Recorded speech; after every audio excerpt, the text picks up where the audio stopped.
La corteza prefrontal es básicamente el centro del mando del cerebro.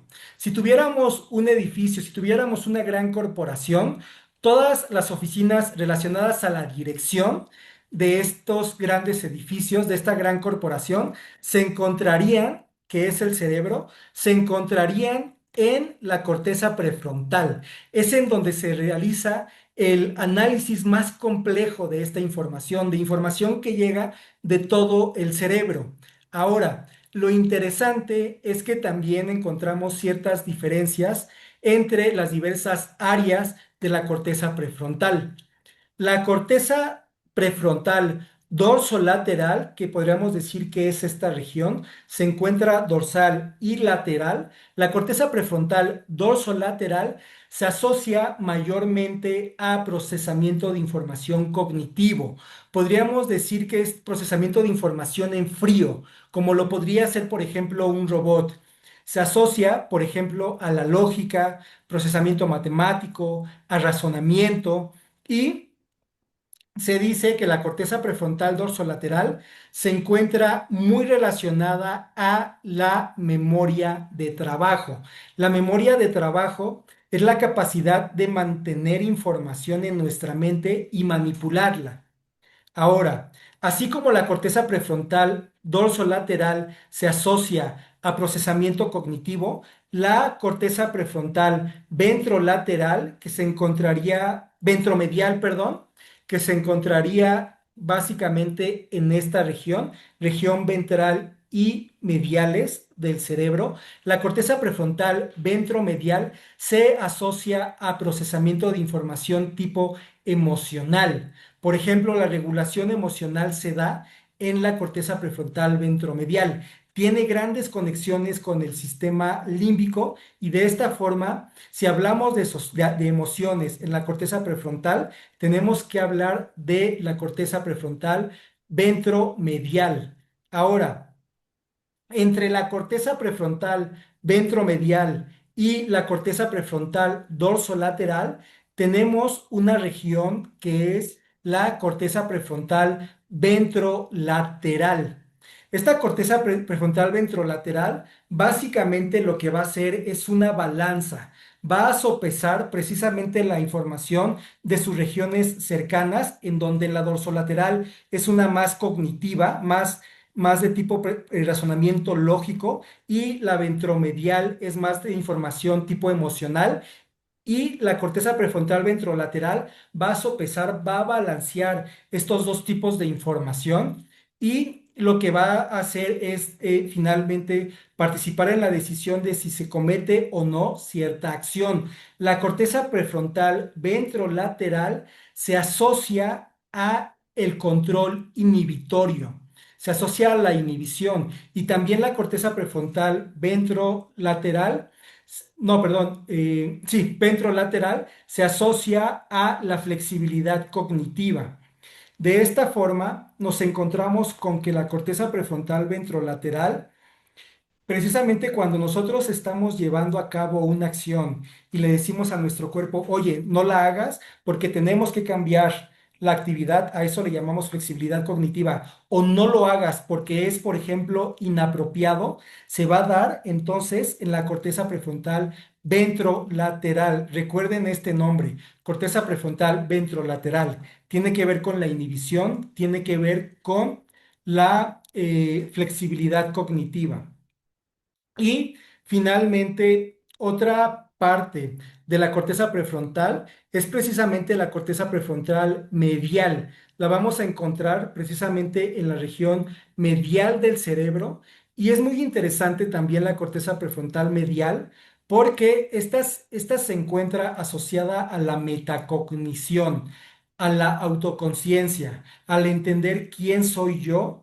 Y no solamente eso, sino también por metacognición nos referimos a entender la mente del otro, saber, por ejemplo, o pretender inferir qué podría estar pensando o sintiendo la otra persona. Entonces la corteza prefrontal medial se asocia mayormente a conciencia, metacognición, se asocia también a empatía, por ejemplo, y finalmente la corteza prefrontal orbitofrontal se encuentra asociada, que se encuentra orbitofrontal porque está justamente encima de las órbitas de los ojos. Ahí tenemos la corteza prefrontal orbitofrontal. Esta corteza se encuentra relacionada a eh, procesamiento de información y pensamientos que tengan que ver con conductas sociales, a entendernos como parte de un grupo, como parte de un todo. Por ejemplo, la teoría de las masas. Lo que tenga que ver con pensamiento social se asocia a su vez a la corteza prefrontal orbitofrontal. Entonces, de esta forma nos encontramos con que en el cerebro diversas regiones se encuentran, y particularmente en la corteza prefrontal, se encuentran relacionadas a distintos tipos de procesamiento de información, distintas funciones. Ahora, y aquí voy a permitirme lanzar una segunda encuesta.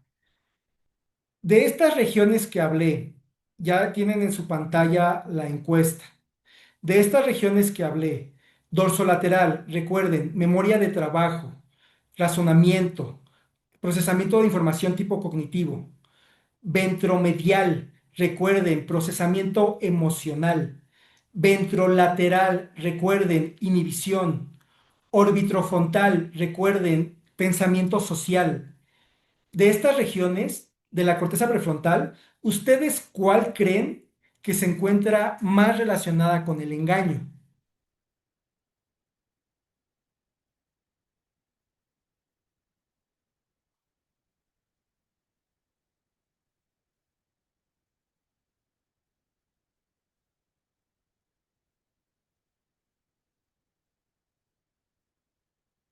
Muy bien.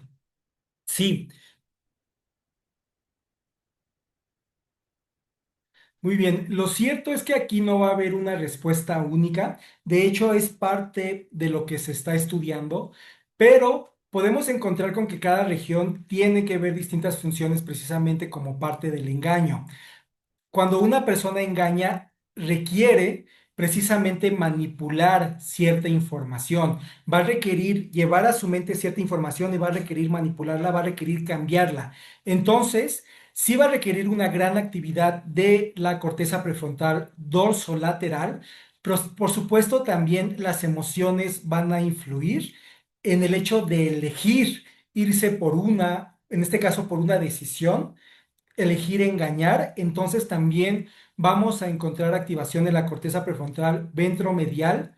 Hablando de la corteza prefrontal ventrolateral, es un hecho que cuando una persona engaña va a tener que inhibir una conducta. Esta conducta incluso podría ser una conducta delatora. Si yo de repente, y es como parte, ¿no?, de lo que hablábamos, las microexpresiones, si yo de repente quiero golpear a alguien, quiero mostrar una cara de asco porque sé que me van a culpar por algo, voy a inhibir esa conducta. Ese control inhibitorio tiene que ver precisamente con la corteza prefrontal ventrolateral.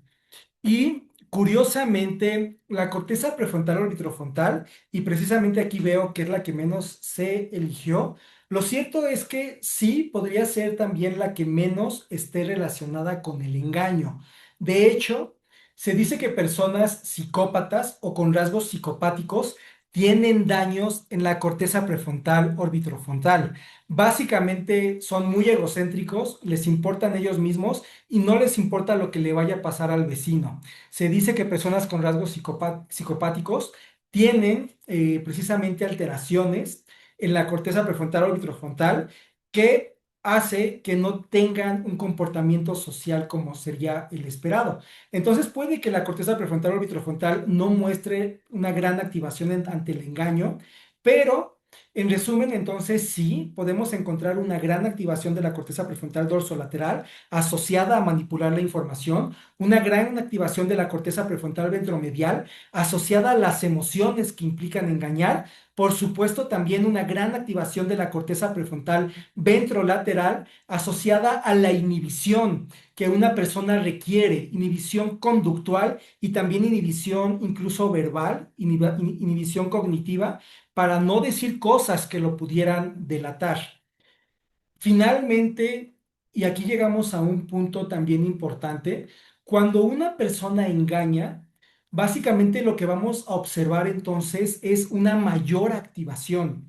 De hecho, en poligrafía, lo que observamos no es un patrón, por ejemplo, en la actividad cardiovascular, no es una señal que lleve una figura en particular. Observamos mayor activación cardiovascular. Cuando observamos, por ejemplo, la ventilación, lo cierto es que el engaño se asocia a mayor respiración. Cuando observamos, por ejemplo, la actividad electrodérmica, el engaño implica una mayor activación electrodérmica. Hablando del cerebro, el engaño va a implicar también mayores recursos cognitivos, mayores recursos emocionales, mayores recursos inhibitorios. Entonces, básicamente hablar de engaño es hablar de más de distintos procesos cerebrales. Cuando hablamos de engaño, entonces no vamos a hablar como tal de algo en el cerebro que se active en particular, sino que hablamos que el cerebro en general va a mostrar una mayor activación que se va a observar también en cambios fisiológicos, que se va a observar también en cambios conductuales y que se puede observar también en alteraciones del testimonio. Y es aquí en donde ya empezamos a hablar acerca de claves de detección del engaño. Cuando hablamos de claves de detección del engaño, vamos a entender que existen diversos tipos, distintas claves de detección del engaño. Unas claves de detección del engaño pueden ser claves de tipo conductuales, claves que observamos en el comportamiento del evaluado. Se dice que estas claves de detección de engaño conductuales se asocian mayormente a componentes emocionales, porque la emoción, el sistema límbico, también así el sistema de recompensa, la motivación, el sistema límbico, esta adrenalina que mueve al sistema límbico, le va a decir al cuerpo, oye, actívate. Y le va a decir de repente, oye, aquí tenemos miedo. Entonces, las claves conductuales se asocian a componentes mayormente emocionales, asociadas, como mencionábamos, al sistema límbico. Por otra parte, también vamos a encontrar claves de detección del engaño, además de conductuales, en el análisis del testimonio. Estas claves de detección del engaño, de análisis del testimonio, se asocian mayormente a componentes cognitivos y se dice que decir que engañar puede ser cognitivamente más difícil, puede implicar mayores recursos mentales que decir la verdad. Se dice que implica el engañar un mayor esfuerzo cognitivo. Entonces, cuando hablamos de claves de detección del engaño en el testimonio, estamos hablando de una fuerte carga de componentes cognitivos que tienen que ver precisamente con la corteza prefrontal dorso-lateral. Y también encontramos claves de detección del engaño que se asocian a componentes psicofisiológicos, que son, por ejemplo, los que nosotros vamos a registrar con el polígrafo. Ahora, si tuviera que elegir entre una región en particular de la corteza prefrontal que se encuentra íntimamente relacionada con el engaño, si tuviera que elegir una sola, elegiría a la corteza prefrontal ventrolateral. ¿No? Ahí los que eligieron esa opción coinciden con la forma en que yo pienso, que insisto, no es la única, pero si tuviéramos que elegir una, me iría por la corteza prefrontal ventrolateral porque el hecho de engañar implica un fuente componente de inhibición, el inhibir ciertas conductas. Ahora, ampliando un poquito más la explicación, e insisto, ojalá no los vaya a revolver, pero creo y me parece a mí muy interesante esto y también como para entenderlo todavía un poquito más. Cuando hablamos de, les decía yo, motivación, mantenernos concentrados, mantenernos motivados a cometer una conducta, cuando hablamos del sistema de recompensas, hablamos de dopamina, que es este neurotransmisor que se asocia al placer. De hecho, si tienen oportunidad, hay algunos artículos en donde se experimentan con ratitas y, por ejemplo, el núcleo accumbens se asocia a la liberación de dopamina. Y las ratitas básicamente tienen dos opciones a elegir: una palanca y les da alimento; otra palanca y hay activación en su núcleo accumbens, se libera dopamina. ¿Qué creen que eligen las ratas? ¿Eligen comer o eligen liberación de dopamina? Leo en sus comentarios o si quieren activar su micrófono. ¿Qué creen que elijan estas ratitas en este experimento?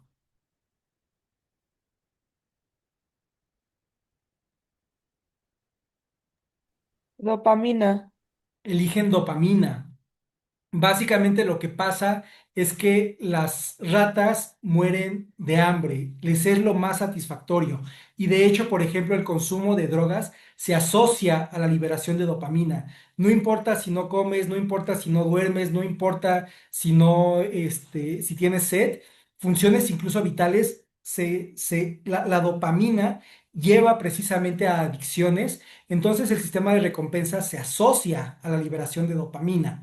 Por otra parte, el sistema límbico se encuentra relacionado a muchos neurotransmisores porque es un sistema complejo. Sin embargo, podríamos resaltar la noradrenalina. La noradrenalina es una noradrenalina que nos lleva a activación, a estar alerta, también a cierto estado como de euforia. Digo, tenemos que tener ciertos niveles de noradrenalina, pero cuando esta noradrenalina es en exceso, se dice que una persona es adicta a la adrenalina porque le gustan las emociones fuertes. El sistema límbico, las emociones, lo podemos asociar más bien con una activación fuerte, una activación espontánea que dura pocos segundos. Por otra parte, el sistema dopaminérgico lo podemos relacionar a una liberación de un neurotransmisor que puede durar más tiempo y que puede llevarnos a ciertas conductas que por ende van a durar un tiempo más prolongado. Pueden ser incluso semanas, meses. Y curiosamente, ya hablamos de dopamina, hablamos dopamina, sistema de recompensas; noradrenalina, sistema límbico; y otro neurotransmisor que es muy importante es la serotonina. La serotonina precisamente se encuentra relacionada a la buena función del control inhibitorio. Cuando una persona tiene déficits de serotonina, básicamente va a tener problemas de inhibición y de hecho la serotonina es uno de los neurotransmisores más complejos. Se dice que es el neurotransmisor del bienestar porque se asocia a muchísimas funciones, entre ellas el control inhibitorio. Entonces quería permitirme hacer este paréntesis y a lo que quería también llegar cuando hablamos de si tuviera que elegir una región de la corteza prefrontal que se asocia al engaño, elegiría en mi caso particular a la corteza prefrontal. Y en efecto, hay estudios, y ahorita me voy a permitir compartirles en pantalla uno de estos. Hay estudios que sugieren que la corteza prefrontal ventrolateral se encuentra muy relacionada, y aquí lo tenemos, la corteza prefrontal ventrolateral se encuentra muy relacionada al engaño.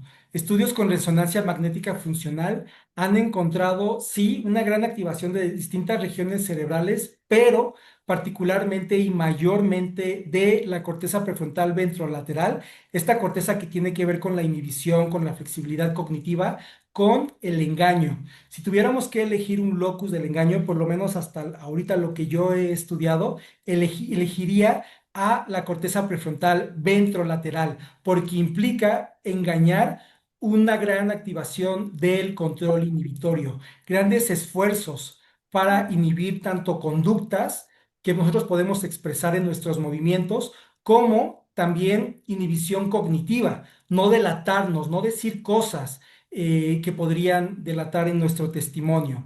Ahora, adentrándonos un poquito más, este artículo también se los voy a compartir. Y este artículo habla acerca de cognición, emoción y mentira, implicaciones para detectar el engaño. Y nos habla acerca de varias claves de detección del engaño. Yo les mencionaba que unas de estas claves son las claves conductuales que se asocian a componentes emocionales. Y bueno, no sé por qué razón no sale en pantalla esta página. ¿Ustedes sí la ven? Esta página se la brinca el artículo. Ah, ya apareció. Pero básicamente lo que dice este apartado que resalto es que personas que utilizan precisamente la conducta no verbal, que utilizan precisamente los cambios en conducta, como decíamos en un principio, voltea a ver, por ejemplo, a la derecha, de repente está cruzando los brazos, de repente, por ejemplo, está presionando los labios. Personas que utilizan claves de detección del engaño conductuales, no verbales, tienen una precisión para detectar el engaño cercana al 54%. Dice en este estudio, bueno, que este más bien es un estudio que integra diversos estudios y discute, propone algo nuevo. Lo que nos indica es que de acuerdo a este estudio que se realizó en el 2006, las personas que utilizan claves de detección del engaño conductuales tienen aciertos cercanos al 54%. Independientemente de las claves que hayan utilizado, si utilizan incluso también con testimonio, son cercanas al 55. Y de hecho, esto es algo que comúnmente vemos cuando analizamos este tipo de componentes. La precisión difícilmente utilizando claves conductuales, incluso por policías que trabajan en instituciones, llega difícilmente o difícilmente supera, perdón, el 60%. Entonces a lo que voy es que las claves conductuales, lo cierto es que no son muy fiables para detectar el engaño. Por supuesto, sí tienen ciertos fundamentos teóricos, pero lo que los estudios nos indican, y esto lo vemos de forma frecuente, es que la precisión es muy baja. Cuando hablamos de una precisión del 50%, es básicamente aventar una moneda al aire y elegir al azar. Esta persona engaña, esta persona dice la verdad. Entonces, cuando hablamos que si utilizando claves de detección del engaño conductuales, que les decía yo, se asocian a componentes emocionales, tienen una precisión cercana al 55%, estamos hablando entonces de que esta precisión es apenas ligeramente superior al azar. Por otra parte, además de claves de detección del engaño conductual que nosotros observamos, en el comportamiento del evaluado, también tenemos claves de detección del engaño que tienen que ver con el análisis del testimonio. Estas claves de detección del engaño se asocian a componentes mayormente cognitivos que implican un esfuerzo mental. Y que estas para que el análisis de testimonio, para que estas claves de detección de engaño cognitivos resulten útiles, se requiere aumentar la carga cognitiva del evaluado. La premisa de estas claves de detección del engaño cognitivas nos indica o nos sugiere que el engaño implica un mayor esfuerzo cognitivo, un mayor esfuerzo mental que decir la verdad. Entonces, lo que sugieren todas estas técnicas, que ahorita vamos a revisar, vamos a leer rápidamente, lo que sugieren todas estas técnicas es básicamente que si nosotros como entrevistadores aumentamos el esfuerzo mental de nuestro evaluado cuando da un testimonio, por ejemplo, o ante ciertas preguntas, entonces vamos a encontrar de mejor forma ciertos indicios para poder detectar el engaño. Entonces, algunas de estas herramientas cognitivas que implican un mayor esfuerzo cognitivo para encontrar el engaño son, por ejemplo, contar una historia en orden inverso al que realmente sucedió. De hecho, en poligrafía acostumbramos y es común que le pidamos a los evaluados dar brincos en la historia. Una persona que es veraz comúnmente, que está diciendo la verdad, comúnmente como la información está guardada en su memoria episódica, y ahorita voy a hablar un poquito más de eso, como su información está guardada en su memoria episódica, va a poder dar brincos en la información de forma muy fácil, de forma muy eficiente. Por otra parte, una persona que construyó esa información y cuya información está guardada en la memoria conceptual, no va a poder dar brincos en el tiempo, no va a poder dar brincos en la historia. ¿Por qué? Porque se aprendió la historia en cierto orden. Entonces, de esta forma le va a resultar muy complejo decirla en un orden distinto. Otra herramienta que aumenta la carga cognitiva sería pedirle al entrevistado que mire a los ojos directamente al entrevistador, es decir, decirle a su entrevistado, oye, mírame directamente a los ojos y no desvíes la mirada en lo que me cuentas la historia. Se dice que eso aumenta el esfuerzo cognitivo. También solicitarle al entrevistado que proporcione el máximo número de detalles y también incluso agotar los recursos cognitivos antes de la entrevista. Es decir, antes de pasarlos a la entrevista, ponerlos a hacer operaciones matemáticas, ponerlos a resolver quizá un rompecabezas o alguna otra tarea que implique un alto esfuerzo mental, para de esa forma, cuando ya estamos en la entrevista, ya le cueste mayor trabajo el engañar, le implique un mayor esfuerzo cognitivo porque ya esos recursos ya los utilizó. También pedir, por ejemplo, al entrevistado que realice una tarea secundaria durante la entrevista, es decir, en lo que me cuenta la historia, por ejemplo, arma este rompecabezas y algunos otros procedimientos, como por ejemplo, esta me parece muy curiosa, pero pedirle al evaluado que diga su testimonio no en su lengua materna, sino en una segunda lengua, porque evidentemente, por ejemplo, si su segunda lengua es el inglés, siendo tu lengua materna el español, entonces te va a implicar un mayor esfuerzo el engañar si tú pretendes decir tu testimonio en esta segunda lengua. Ahora, yo de estas claves o de estos retos cognitivos, les sugeriría decirles a sus evaluados, y a esto se le llama estrategia de entrevista cognitiva precisamente, pedirles a sus evaluados que cuando les digan la historia, cuando les relaten los hechos, uno, que les den el mayor número de detalles. Esa me parece muy buena. Dos, también decirles que estos detalles no sean únicamente en relación a los hechos, sino que les digan cómo se sentían, qué pensaban, qué escuchaban, qué olían, que todas esas sensaciones las traigan a su mente y que como venga a su mente se los cuenten, que así les cuenten la historia. En este sentido también, y hablando un poquito ya más acerca de los tipos de memoria que tenemos en nuestro cerebro, encontramos dos grandes tipos para relatar, por ejemplo, una historia. Una, que es la memoria episódica, que es la memoria de hechos, de los eventos, y otra, que es la memoria conceptual. Es una memoria que se asocia al aprendizaje que adquirimos, por ejemplo, de forma escolarizada. Ahorita, todo lo que ustedes están aprendiendo en este momento se irá grabando mayormente en su memoria conceptual, a menos que lo pongamos en práctica, porque estamos hablando de términos, de conceptos. Toda esta información que no tiene que ver con episodios, con eventos, se asocia, la que no tiene que ver con eventos en su vida, la que tiene que ver con información que ustedes adquieren, por ejemplo, en un libro o en esta clase en línea, se asocia a la memoria conceptual. La memoria que tiene que ver con hechos, con eventos, con vivencias, se asocia a la memoria episódica.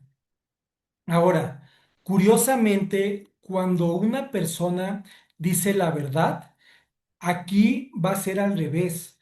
eh, Va a activar, sí, el hipocampo. El hipocampo es una estructura que se asocia a la memoria, tanto memoria episódica como memoria conceptual, y el hipocampo funciona como una especie de GPS en el cerebro. Se busca evocar un recuerdo y el hipocampo le va a decir al cerebro qué áreas de su cerebro reactivar para poder traer a la mente esa memoria. Y cuando nosotros, por ejemplo, recordamos ciertos eventos, recordamos a ciertas personas, recordamos ciertas vivencias, recordamos cómo son visualmente. También puede que vengan a nuestra mente ciertas sensaciones. Incluso puede que traigamos a nuestra mente ciertos olores. Entonces, aquí el decir la verdad va a implicar una gran activación de distintas regiones cerebrales, de grandes cantidades de regiones en nuestro cerebro. Por otra parte, cuando una persona engaña, sí va a implicar activación del hipocampo, la memoria conceptual. El evaluado se va a acordar qué es lo que le dijo a otras personas o va a utilizar, por ejemplo, su memoria de trabajo, corteza prefrontal dorsolateral, para construir la historia, pero ojo, no va a recurrir a regiones del cerebro asociadas, por ejemplo, con el espacio, corteza parietal, no va a requerir regiones cerebrales asociadas con el olfato que se encuentra en esta región, no va a requerir, por ejemplo, de gran actividad de la corteza occipital que se asocia al procesamiento de información visual. Entonces, básicamente, cuando una persona engaña, va a traer a su memoria o va a construir, va a traer a su memoria ciertos conceptos y va a construir esta historia.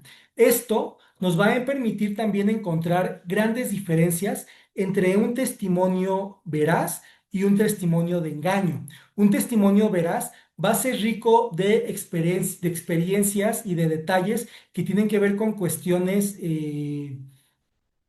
sensoriales, con cuestiones también temporales, va a dar sin problemas, va a poder dar brincos en el tiempo. Por otra parte, un testimonio de engaño va a distinguirse por ser un testimonio secuencial, difícilmente va a poder dar brincos en el tiempo y se va a asociar mayormente a hechos. Difícilmente nos va a hablar, por ejemplo, de sensaciones o de pensamientos, cosas que hayan venido a su mente en el momento en que como tal sufrió, por ejemplo, un accidente como un robo. Ahora, dicho esto, tengo para ustedes y buscando precisamente reforzar esta memoria episódica, tengo para ustedes dos historias a manera de actividad. Quiero que las escuchen con atención. Era la noche del 24 de diciembre y recuerdo que había cenado muy bien, porque celebré la Navidad con mi familia antes de agarrar camino. Esa noche fue Navidad. Tomé carretera para Culiacán, más o menos a las 7 de la tarde. Yo me sentía tranquilo, pero quería llegar a mi destino sin detenerme, para después regresar de nuevo a mi casa. Llevaba aproximadamente 28 horas manejando sin parar, cuando llegué al estado de Querétaro. La parada era a la que le llaman el Parador Turístico San Pedro. Chequé el reloj y eran ya las 10 de la noche, por lo que decidí pararme a comprar un café y algo de comer. Al regresar a mi tráiler, noté que el bloqueo estaba apagado, por parte de monitoreo seguramente, por lo que decidí marcarles para que me lo activaran, pero me insistieron en que debía de descansar y me dijeron que debía reiniciar el viaje hasta las 4 de la mañana. Yo quería seguir manejando, pero finalmente accedí. Me acosté a dormir, aunque el asiento era incómodo, porque son muy pequeños los asientos del tráiler. Me sentía apretado y apenas estaba agarrando sueño cuando me despertaron a golpes y con un arma dos personas. Estaban vestidos de negro los dos, por eso tengo la cara toda golpeada. Me agarraron a muchos golpes y me dijeron con groserías que debía de hacer lo que ellos dijeran al pie de la letra o si no me iban a matar. De ahí en adelante solo obedecía. Tenía mucho miedo, me sentía impotente. Los malos me siguieron golpeando todo el camino y me decían que sabían perfectamente quién era yo y en dónde vivía. Luego me di cuenta de que alguien de monitoreo me había puesto, ya que yo me llevo mal con ellos. Les caigo mal porque yo soy una persona honrada y no me presto a lo que ellos quieren. Cuando hablé con monitoreo quise hacerme notar tranquilo. Lo hice así para no provocar a los agresores, ya que me llevaron todo el camino apuntando con un arma. Ok, primera pregunta, ¿se alcanzó a escuchar bien? Sí, Ok, muy bien. Sí, ¿Quién se anima a, no que me diga si es engaño o verás, pero que me diga que, hablando de memoria episódica y memoria conceptual, donde decíamos memoria episódica se asocia a decir la verdad y memoria conceptual se asocia a engañar, eh, qué componentes, qué elementos, mejor dicho, ustedes se encuentran en este testimonio que se podrían asociar a que la persona dijo la verdad?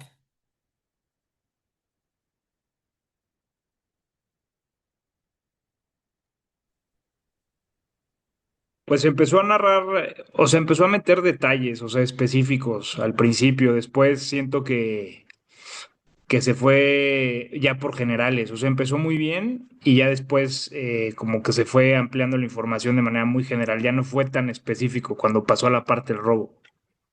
Fíjate que sí, y es bien interesante porque aunque yo lo dije, esto lo tomo de ejemplos, de pruebas, ¿no? que hemos realizado y de testimonios, podemos decir, un tanto típicos. Comúnmente, digo, ahorita ya estamos un poquito adentrándonos, una persona que engaña puede que comience la historia dando muchos detalles, muchos elementos y de repente ya empieza a brincarse cosas. A esto le llamamos mentiras incrustadas. Es decir, y es lo más fácil para poder engañar. No me voy a inventar toda la historia, no me voy a inventar desde que yo salí, pero voy a empezar a introducir, voy a utilizar elementos que fueron verídicos y voy a empezar a introducir partes que son engaño para evitar contradecirme. Muy bien, David. Ahora, ¿qué elementos ustedes encuentran en este testimonio que se podrían asociar al engaño?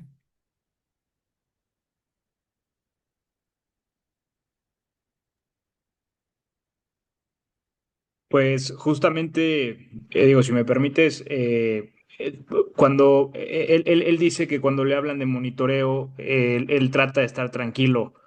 Realmente esa parte, en mi experiencia personal, no debería de ser así, ¿no? No puede guardar la tranquilidad ante un evento o una crisis de tal magnitud al estarlo golpeando todo el tiempo. Esa parte como que la trata de esconder o disfrazar de esta forma, ¿no? Ah, me hablaron y estaba muy tranquilo para no causar pues ninguna expectativa, ¿no? O algo diferente. Entonces esa parte también, además de la historia, cómo está planteada en estas dos fases como yo la veo, esa parte a mí me llama mucho la atención. Sí, fíjate que muchos evaluados, incluso, digo, puede que el resultado también tenga cierto error, pero incluso cuando son veraces, sí nos pasa que nos dicen, ¿sabes qué? Pues yo quería estar tranquilo. ¿Por qué? Pues por mi familia y demás. Esa parte en particular, este, podría sí estar relacionado al engaño, pero no en todos los casos, como ocurre, por supuesto, David, como cualquier clave. Lo cierto es que ninguna va a asociarse y no la vamos a identificar de que, ya ocurrió, entonces se está engañando. Pero bueno, sí, sí podría ser. En este caso, a esa en particular, yo pensaría que se asocia tanto engaño como con veracidad, dado que también lo hemos encontrado de forma recurrente en personas que dicen la verdad. Ahora, algo interesante es que es también parte de esa parte del testimonio, ahí ya nos dice, ¿y sabes qué? Me hablaron de monitoreo y yo sé que ellos me pusieron. ¿Por qué? Porque les caigo mal. Una persona que engaña tiende a buscar culpables, es decir, yo no fui, y muchas veces las personas que engañan, y esto pasa bastante, tardan más tiempo o mucho tiempo diciéndote por qué ellos serían incapaces de haber cometido el robo cuando tú les estás preguntando detalles sobre la historia. No les preguntas cierto detalle, oye, ¿y aquí qué pasó? ¿Aquí qué hiciste? Ah, mira, hice esto, pero yo no, y es que mi papá. Entonces buscan desviar mucho la atención a darte una y mil razones por las cuales ellos serían incapaces de haber cometido el robo y tienden a echar culpa a otras personas. También, por ejemplo, encontramos elementos que se asocian al engaño como falta de información de tipo sensorial. O sea, nos da muy poca información de qué es lo que él vio, qué es lo que él escuchó. Sí da ciertos detalles, pero son pocos comparados a los de un testimonio verídico. Insisto, echa la culpa también a otras personas y particularmente cuando habla de una emoción fuerte, que es que lo asaltaron, dice, bueno, me apuntaron con una pistola, me golpearon, pero todo te lo dice desde su perspectiva. vamos a encontrar esta diferencia en la memoria episódica y con un testimonio veraz. Cuando una persona te dice la verdad, te dice la historia como si su mente se pasara en distintos cuerpos. Y de repente cuando no te dice, oye, y me dijeron groserías y me amarraron, sino te dice, eh, y me dijeron, siéntate, hijo de la... Porque si no te va a llevar la... O sea, pero te dice las groserías y cambia su tono de voz. Es Sí. decir, pasa de ser quien está contando la historia, quien le ocurrió el hecho, a ser aquella persona que está saltando porque es como la información está guardada en su cerebro. Eso es la memoria episódica. Muy bien. No sé si alguien más quiera dar algún otro elemento que hayan encontrado que pudiera estar asociado al engaño en este testimonio. En la versión que es verídica encontraríamos entonces más elementos que se asocian a componentes sensoriales, a qué es lo que la persona sentía, qué es lo que la persona escuchaba. E insisto, cuando finalmente lo asaltan con el arma, escucharíamos que parafrasea precisamente la historia y que diría cosas del tipo, se me acercaron y me dijeron, si no haces lo que te decimos, te va a llevar. Escuchamos incluso esos cambios de voz en el testimonio del evaluado. Y también resulta muy común en un testimonio verídico, en un testimonio veraz, escuchar que la persona, que el evaluado admite no recordar ciertas partes de la historia, admite quizá que tiene ciertos huecos de información y no tiene ningún inconveniente en decirte, mira, de aquí de repente me desperté y no recuerdo qué fue lo que hice en tal momento. Una persona que es engaño comúnmente busca decirte toda la historia y busca que todo cuadre. Incluso si, por ejemplo, nosotros como entrevistadores después decimos, oye, mira, yo no entiendo aquí, pero ¿me podrías explicar qué pasó en este momento? Por ejemplo, aquí me dices que fuiste de aquí a Querétaro, pero pues en el trayecto son 3 horas. ¿Me podrías decir qué hiciste las otras 2 horas? El evaluado va a buscar que todo cuadre, aquel evaluado que es engaño, porque busca hacer creer su testimonio verídico. Una persona que es veraz no tiene problema por ello y te puede decir, oye, ¿sabes qué? Mira, yo no me acuerdo. Sí, son 2 horas de diferencia. No sé por qué nos da esa diferencia de tiempo, ¿no? Pero ahí está, eso es lo que yo me acuerdo.